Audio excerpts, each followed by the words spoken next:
Hey y'all, Disco Biker coming at you pre-recorded from my living room. I got my handguns out here. I'd like to collect them, but so far I just have two.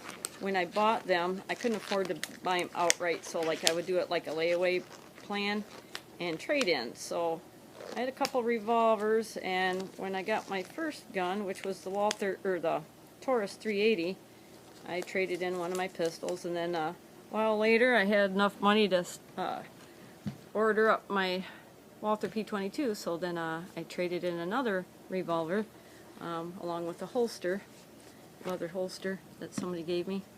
So anywho, now I have my two semi-autos. So here is the 380 by Taurus, and here is the Walther P22. This is a fun gun to shoot. I love it. This one here is really good for defense. Always assume your gun is loaded, whether it is or not. Okay, I got my cartridges right there. And it holds 6. I popped one out earlier. But you can see, I do some damage right there. Okay. It's concealed carry size is why I got this size of 380. But I'm thinking about going up to a regular 9mm just because not a whole lot for me to grip onto, and with my arthritis and stuff I want a better pistol grip. So, but I am going to practice shooting left-handed because I have an old injury in that hand. And so, long story short, I'm working on it. Okay. There's my 22 shells. Y'all know what a 22 shell is. Okay. So they're not that dirty, really. I fired them a couple times, but not that many lately. So I'm just going to run a little bit of gun oil through it.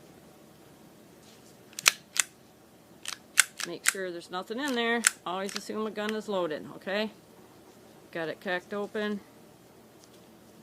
Alright, a little bit of gun oil down the thingity thing.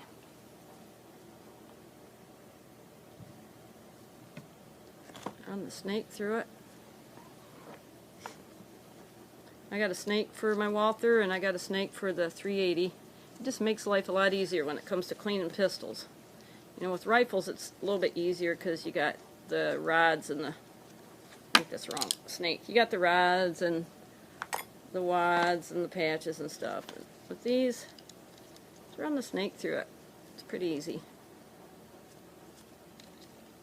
Thought I heard somebody shut a car door outside, but I don't see anybody coming. Alright, here we go. You want just enough resistance in there, and see, I'm not putting my finger in the trigger area, not at all, even though it's empty. Yep, here comes the hubs. So, just going to run through like that. That's pretty clean. So, I'm just going to put a little bit more oil in there. My CPL instructor said just oil these babies down because they will jam if they're too dry, and they do. They misfire and they jam. So I just put a little bit of gun oil in them little important spots. Run that oil in there good. And then I put that down to grab my other gun. Okay. And again, we're going to make sure this baby's not loaded. Now the switch on this one here, it's a little bit harder to operate. Okay. And again with this one, hasn't been fired much, but it just hasn't been oiled lately. So, I think it's the green snake for this one. Run it down through there.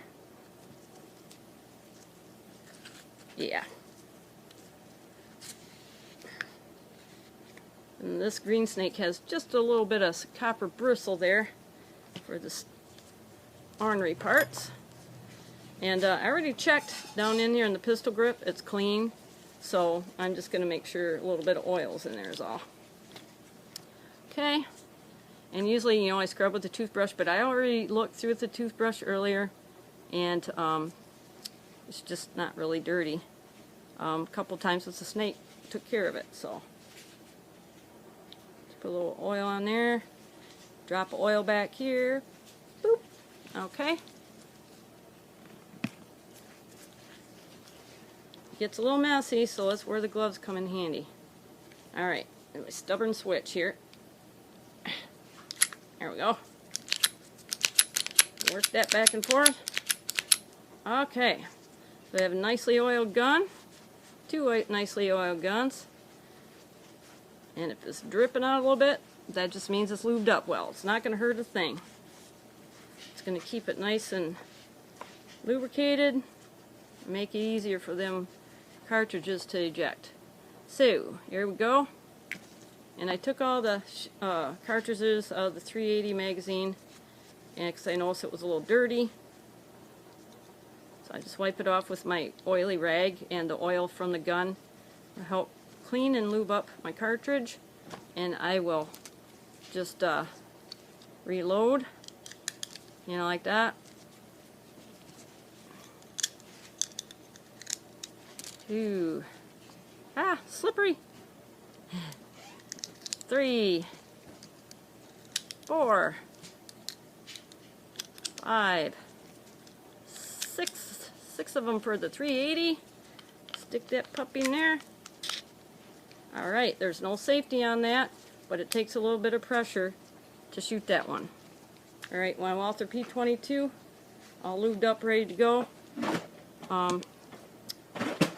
Still got my cartridges in there. We're just going to wipe it off a little bit because it's pretty clean. I cleaned my cartridges, or my magazines super duper good last time.